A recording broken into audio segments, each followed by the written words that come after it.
প্রিয় সাংবাদিক বন্ধুগণ, আজকে যে বিষয়টা নিয়ে কথা বলবো যেটা আপনি ইতিমধ্যে প্রশ্ন করেছেন, যে আন্তর্জাতিক অপরাধ ট্রাইব্যুনাল আইন ইন্টারন্যাশনাল ক্রাইমস ট্রাইব্যুনালস অ্যাক্ট 1973 আরেকটি সংশোধন হয়েছে।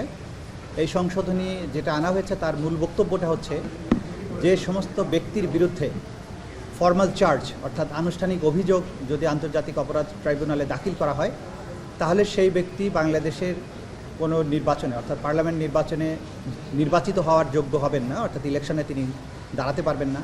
কোনো মেয়র বা লোকাল গভর্নমেন্ট ইনস্টিটিউশন যেগুলো আছে সেগুলোর মেয়র, চেয়ারম্যান ইত্যাদি এগুলো হতে পারবেন না, এবং কোনো সরকারি অফিস, পাবলিক অফিসে তিনি নিয়োগ পেতে পারবেন না। এই সংশোধনীটা করা হয়েছে এবং এটা একটা নতুন সংযোজন। আপনারা হয়তো প্রশ্ন করতে পারেন যে পরিবর্তনটা আবার কেন করা হলো।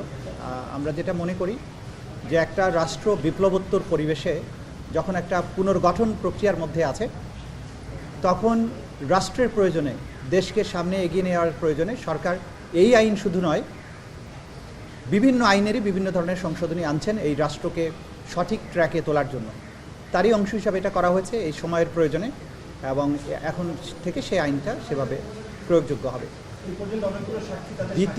দ্বিতীয় যে বিষয়টা আপনাদেরকে বলবো সেটা হচ্ছে যে আমি একদিন আগে আপনাদেরকে জানিয়েছিলাম যে দল হিসাবে, সংগঠন হিসাবে আওয়ামী লীগের বিরুদ্ধে তদন্তের প্রক্রিয়া চলমান ছিল।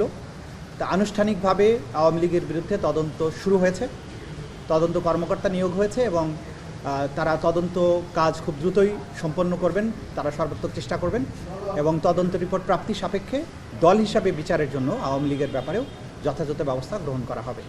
এই পর্যন্ত আপনাদের কাছে আমাদের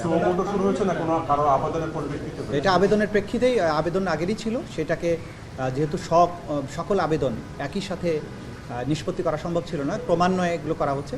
তো এই পর্যায়ে সেই আবেদনটাকে বিবেচনায় নিয়ে একটা কমপ্লেন্ট রেজিস্ট্রার নাম্বার ফেলে আনুষ্ঠানিক তদন্ত শুরু হয়েছে।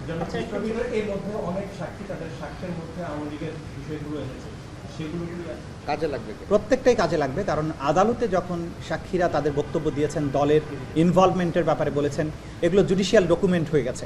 সুতরাং ভবিষ্যতে দলের বিরুদ্ধে যে তদন্ত হবে, দলের বিরুদ্ধে যে সমস্ত সাক্ষ্য প্রমাণ আসবে, তার মধ্যে বিদ্যমান যে সমস্ত সাক্ষ্য ইতিমধ্যে হয়ে গেছে যেগুলো, সেই সাক্ষ্য প্রমাণগুলো অন্যতম এভিডেন্স হিসেবে গণ্য হবে। আইনের মধ্যে যেভাবে আছে সেভাবেই আগাবে, এবং এটা যখন তদন্ত প্রক্রিয়া আরও সামনে আগাবে তখন হয়তো আরও বিস্তারিত আপনাদের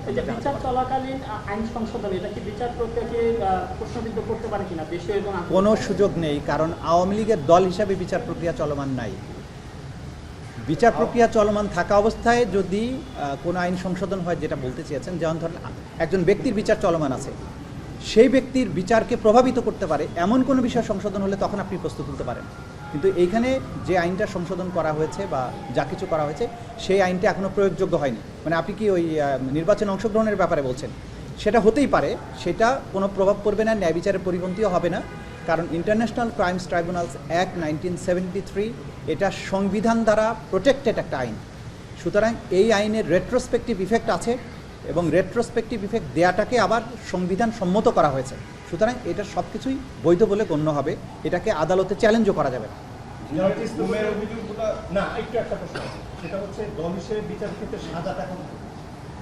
সাজার ব্যাপারে আইনে বলা হয়েছে, সাজা তো দলকে তো আর সাজা দেওয়া যাবে না, কিন্তু দলকে কি ধরনের সাজা দেওয়া যাবে সেটা কিন্তু আইনে বলা আছে, যে তাকে দলকে নিষিদ্ধ করা বা অন্য কোনো প্রক্রিয়ায় সাজা দেওয়ার বিষয়গুলো, সেগুলো প্রপার্টি সিজ করা, তাদের নেতাকর্মীকে ব্যাপারে তাদের একটা সার্টেন কোনো ডাইরেক্টিভস ইস্যু করা, এগুলো আইনে আছে। সেগুলো যখন তদন্ত রিপোর্ট আসুক, বিচারের সেই পর্যায়ে প্রবেশ করুক, তখন বিষয়গুলো নিয়ে আপনাদের সাথে কথা বলব। আমরা দেখেছিলাম যে গণভবনে যে মিটিং হয়েছিল 14 দলের, সেখানে সব রাজনৈতিক দলই ছিল, আওয়ামী লীগ 14টা দল ছিল। তাদের ক্ষেত্রে কি হবে, শুধু আওয়ামী লীগ নাকি সব দলগুলোই হবে, 14 দলই হবে? এই মুহূর্তে দল হিসাবে আওয়ামী লীগের ব্যাপারেই শুরু হয়েছে। ক্রমান্বয়ে তদন্ত যখন আরও আগাবে, তখন যদি প্রয়োজন মনে হয় যে আরও কোনো দলও এর সাথে ইনভলভড আছে এবং তাদের ব্যাপারেও তদন্ত হওয়া দরকার, তাহলে আমাদের তদন্ত সংস্থা সেই অনুযায়ী যথাযথ ব্যবস্থা গ্রহণ করবে।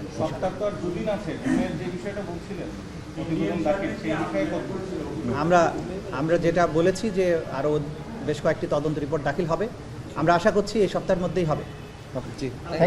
Thank you.